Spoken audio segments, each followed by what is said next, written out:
Hello everyone, I'm Lisa. My story revolves around my husband, who tried to leave me because I wasn't wealthy enough for him. You might be wondering why. Well, it's not because I suddenly lost my job or made any financial blunders. It's simply that I never went to college, so I didn't have a high-paying job. I had a decent income, and my husband Rick knew this from the start. I never hid anything from him. Rick, on the other hand, had a high income but was burdened with student loans from college. So our lifestyles were actually quite similar. Initially, Rick didn't see this as a problem, and our relationship progressed smoothly until we decided to get married. Just before the wedding, Rick asked for a prenup. He said that, given his high-paying job, he feared being used for his money and didn't want me to be burdened with his loans. I felt a bit disrespected by his lack of trust, but I agreed to the prenup, and thank God I did. It saved me later. Our marital troubles began when we lost our place to live. Our landlord informed us he was selling the house, with the housing market in our city being terrible. We had no choice but to move in with Rick's mother, Natalie. Now let me clarify, my husband is the main issue here. Natalie was a cold woman who didn't care much about me, but she wasn't one of those nasty mother-in-laws you hear about. She was just annoyed to host us for free, which sometimes made her behavior a bit difficult, but we managed. After moving in with Natalie, Rick began resenting the fact that I couldn't contribute to buying a house. Because of his student loans, he couldn't qualify for a mortgage, and I didn't have enough for a down payment. We were stuck in a tough spot with limited housing options. Despite this, we had a decent life until Natalie dropped a bombshell on us. One day, she told us we needed to find other accommodations because she could no longer keep up with her mortgage payments and had decided to sell the house. "Why, Mom? What's the problem?" Rick asked. "I can't keep up with my mortgage payments anymore, so I have to sell the house," she explained. "You need to find another place to live." "But we have nowhere to go, Mom. We can't afford rent with the money we have," Rick pleaded. "That's not my problem, Rick. Since you two can't help me with the mortgage, I have to sell. I'm giving you plenty of time to come up with a solution." Natalie left us to fend for ourselves, saying we didn't need to move out immediately but would need to once she found a buyer. Rick and I were panicking about our housing situation. That night, he lashed out at me, blaming me for our troubles. "Why can't you get a better job? You earn so little." "It's not enough for us," he said. "What can I do, Rick?" "I don't have a college degree, so this is the best I can do," I replied. "You don't even have enough savings for a down payment on a house. If you weren't so lazy, you could have worked 2 jobs and saved the money." "I can't work 2 jobs, Rick. I have to handle everything around the house because you don't help." "It's not my job to help, Lisa. We have a roof over our heads because of me, and now even that will be gone. I don't know what I was thinking when I married you." Rick's words cut deep, and I started to cry. We had a big fight but calmed down the next day. I knew he was stressed, so I set aside my own emotions and started forming a plan. I had a small investment I could cash out to provide a down payment on a house. After talking to some friends, I found out I could qualify for a mortgage. Once I realized that, I began to form a plan. I decided to buy Natalie's house. I discovered her asking price and realized I could afford the mortgage. Despite my inexperience, I was confident in my finances and decided to approach Natalie with an offer. I contacted her agent and set up a meeting, wanting to surprise Rick, so I didn't tell Natalie directly. At the cafe, Natalie was surprised to see me. "Hey, Lisa. What are you doing here?"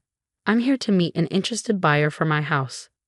"Yes, I know that, Natalie. I am your interested buyer." "Wait, what?" she asked, looking at me like I had grown 2 heads. "You want to buy my house?" "Yes, I do," I replied calmly. "I've managed to save up for a down payment and will take a mortgage for the rest. It won't be a problem. You can continue living here rent-free as a thank you for helping us when we needed it." "But I don't think you can afford it," she said, skeptical. "I have a good credit score, so I can easily qualify for a loan. Rick can't because his debts have crippled him. I'm the only one in a position to buy a house. Wouldn't you be happier if the house stayed within the family?" "Yes, that is true, Lisa. I guess it would be better if I sold it to you." "Think about it, Natalie. You need the money, and I need a house. It's the best deal for both of us. All you have to do is agree to sign everything over to me, and I'll take care of the rest." "Okay, let me think about it," she said. "Sure, but I have one request. Can you not tell Rick about this? I want to surprise him with the house on our first anniversary. I see. Okay then. I won't tell him. I'll get back to you once I've thought about your offer. Natalie went back home while I headed to work, feeling excited about the prospect of buying her house. Rick loved his mom's house because it was spacious and comfortable, and I was sure he would appreciate what I was doing. Even if he didn't, he could buy another house once his credit improved. Our separate assets and the prenup ensured that he had that option. I continued with my routine, eagerly awaiting Natalie's decision. Things were normal for a few days, though Rick seemed even more distant than before. I knew he was stressed about our living situation, which likely contributed to his mood. I tried to comfort him and offer hope, but he just got angry and told me to leave him alone. Hurt, I chose not to argue and held on to the hope that everything would improve once I secured Natalie's house. Even as she said no, I was determined to find another house for us. Then everything changed when I stumbled across some papers. You can guess where this is going. They were divorce papers. I was in complete disbelief as I read through them, confirming they were meant for me. Rick had hidden them in his office bag, which I had opened to retrieve his lunchbox. Shocked and hurt, I didn't confront Rick immediately. Instead, I decided to snoop through his phone, suspecting he might be having an affair. Desperate for answers, I found texts between him and his best friend. The things he wrote about me were awful. He called me useless, lazy, and a bad wife, all because I wasn't wealthy enough to buy him a house. Apparently, some rich girl had been flirting with him on Facebook, making him believe he could do better. Realizing my marriage was over, I knew I wouldn't leave silently. I wanted to make Rick pay for his actions. That day, I thanked God for making me sign the prenup. It had saved me more than it had saved Rick. The next day, Natalie secretly met with me and agreed to sell the house. I thought about it, Lisa. You're the best option right now. I can't make next month's mortgage payments, so you need to take over it as soon as possible, she said. Sure, Natalie. You can draw up the papers and I'll get a lawyer right away. I don't want to wait either. Our anniversary is only a few weeks away. Yeah, I remember. That's why I made the decision quickly. I've already told my lawyer to prepare the papers. You'll have them soon. And just like that, I bought Natalie's house. It was a great house, and I wanted to get back at Rick for what he was planning to do. I had plans of my own that would make him regret his actions. I was breaking inside because the man I loved was planning to betray me in the worst way possible. But I didn't let it show. Rick didn't bother to care. He had already checked out of the marriage and was enjoying the attention of the rich girl on Facebook. I slowly stopped caring, waiting for the house papers to be signed. Once that was done, I simply wanted my revenge and to rid myself of my horrible husband as soon as possible. Thankfully, I was able to get the house in my name before our anniversary. On that day, I didn't bother with any celebrations. I didn't want to waste money on a failing marriage. While some might arrange parties and confront their husbands publicly, I couldn't afford to spend any extra after putting all my money into the down payment for the house. So I treated it like a normal day. I wished Rick a happy anniversary, but he grumbled something in return and left. The confrontation didn't happen until the evening when we both returned home from work. To my surprise, Natalie had invited a few family members to celebrate our anniversary. I guess she was feeling generous after receiving money for the house. She cooked some food and looked genuinely excited for us. I was touched by this gesture, but Rick immediately got angry. What is this? What's going on? He snapped. I just invited family so we could celebrate your anniversary today. It is your first anniversary after all. I saw that you two didn't plan anything, Natalie explained. That wasn't necessary, Mom. Lisa didn't plan anything because she never has money, and I didn't plan anything because I'm not interested in celebrating our anniversary. This marriage has come to an end anyway, Rick retorted. What do you mean, Rick? Why are you saying that your marriage has come to an end? Natalie asked, confused. Rick ignored his mother and turned to me, looking me dead in the eyes. I knew this was when he would tell me he was leaving, and I was right. I don't think I can be in this marriage anymore, Lisa. I'm going to leave you forever, Rick declared.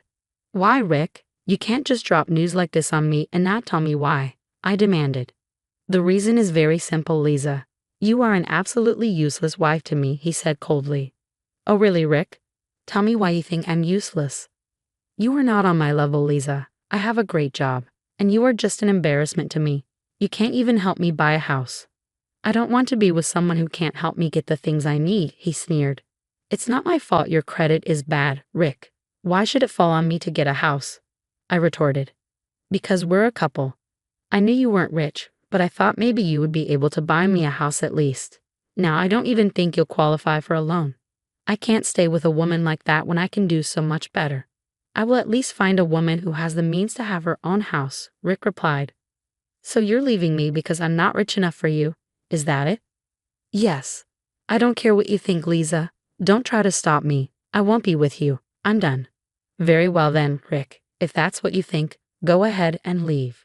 I will happily grant you a divorce. Good. You need to move out soon then, because this isn't your house. Mom, you need to tell her to leave and find her own place, Rick said, turning to his mother. Rick expected Natalie to agree to kick me out, but he hadn't anticipated her reaction. She looked pale and startled, shaking because she knew exactly how much Rick had messed up.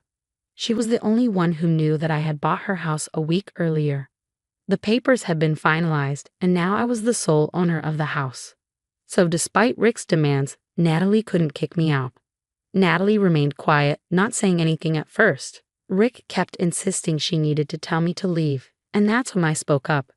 I think you're barking up the wrong tree, Rick. Natalie cannot actually kick me out. Why the hell not, Lisa? This is her house, so she can kick you out. No, Rick, it's not her house anymore. It's mine. I bought it from her last week. I am the sole owner of this house now, I revealed, watching the color drain from Rick's face. Actually, you're wrong about that, Rick. This house doesn't belong to her anymore. What do you mean? My mother is the owner of this house. Nope, she's not the owner anymore. I am the new owner of this place. What nonsense are you spewing, Lisa? This cannot be your house. It is my house, Rick. If you don't believe me, why don't you ask your mother? Mom, what nonsense is Lisa saying? Did you give her this house or something? Natalie looked too afraid to say anything. She remained frozen while the rest of the guests looked on. Rick was absolutely sure that the house was in no way mine, so he kept hounding his mother for an answer. After a while, Natalie meekly said, Yes, it's true. This house is hers now. No, that cannot be possible. Did you suddenly grow charitable and give away the house to Lisa, Mom? No, Rick. I don't need anyone's charity. I bought the house all by myself. I don't believe it. You cannot afford this house. You cannot even afford the down payment. What would you like to say to that, Natalie? You're wrong, Rick. Lisa has actually bought the house from me. We finalized the papers last week, and she was planning to surprise you today with the news, but it looks like you have ruined it. Natalie confirmed what I had told Rick, and his eyes went wide with shock. He couldn't believe that I was able to save up and buy the house. He had clearly underestimated me and was proven wrong. When the realization dawned on him, he immediately tried to change his tune. Oh wow, that was a great surprise, Lisa. I didn't know that you were saving and planning on buying Mom's house. I can see that, Rick. Natalie's right though. You have completely ruined my surprise. No, we can still celebrate. Celebrate what, Rick? Our divorce or your exit from my house. What are you saying, Lisa? You wanted a divorce, right? You will get it. I won't be in a marriage where my husband wants to leave me because I'm not rich. Come on, Lisa. I was mad and said some stupid things. We can talk about this and get past it. The main problem has been solved already. I don't think so, Rick. Besides, you went through all the hassle of secretly securing divorce papers. Too bad I found them out 2 weeks ago and prepared my own papers instead. Rick looked on while I drew some papers out of my work bag. I handed them to him, and he started to see what they were about. He was not happy when he saw that they were eviction papers. His hands shook, and he looked at me with tears in his eyes. Are these eviction papers? I thought you read what these papers are, Rick. Since you have a hard time reading simple English, let me confirm it for you. Yes, they are eviction papers for you and Natalie. You're kicking us out, Lisa. But where will we go? Don't do this, Lisa. Let's work this out. Don't make me laugh. Rick, you want to go find a rich girl, right? Get on with it. I'm sure she'll have a place for you to stay. I said things out of anger, Lisa. Please don't hold it against me. I'm so sorry. I didn't realize that you were working hard to get us a house. Nope. This is my house, Rick. You have no claim to it. Now that we are divorcing, we got a prenup, remember? Thanks for that. Now I have a house to myself while getting rid of a horrible husband like you." I said what I had to say and remained quiet. Rick absolutely went mad in panic and started to beg me to forgive him. He started to tell me how much he loved me and knew that he had messed up. Suddenly, staying with a no-rich girl was appearing lucrative to him. He was begging me to stay with him when a few days ago he was preparing for a divorce.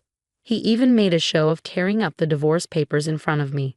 I simply laughed and told him that I could always file them myself, and that made him cry and fall down on the floor to beg for mercy. Natalie also joined her son in trying to convince me. To her, I was no longer an annoyance. She was really banking on the fact that I had offered to let her stay in the house rent-free. But now that her son and I were divorcing, that wasn't happening. I even prepared eviction papers in her name so that she could not throw a tantrum. I got them done on the day the house was transferred to my name. Natalie knew that the only way for her to live anywhere rent-free was to beg me to stay married to her son. But sadly for both Rick and Natalie, their wishes weren't coming true. In the next few days, Natalie and Rick continued to pester me to forgive Rick. Since family members were present when everything happened, they knew the truth about Rick. No one was willing to take them in after that. They even berated Rick for being such an evil man and left the little get-together early. Now that Rick's own family had turned their backs on him, he begged me for mercy, but he wasn't going to get any. I simply ignored them and kept reminding them that they had a month to move out. Rick and I got divorced, no matter how hard he tried to stop it, and Natalie and Rick had to move out of my house once their 1-month grace period was up. They tried their best to convince me, but I wasn't moved. Rick and I went for a mutual divorce because Rick couldn't afford to contest me in court. Since we had a prenup, the divorce was fairly smooth. I kept the house and got no alimony. Rick kept his debts but ended up homeless. He and his mother had to get an apartment together to save money. From what I have heard, neither of them is doing very well. I don't have any pity for Rick, but sometimes I feel bad for Natalie, who isn't as bad as him. Anyway, I have a house now and can finally live a good life without having a husband who constantly demeans me.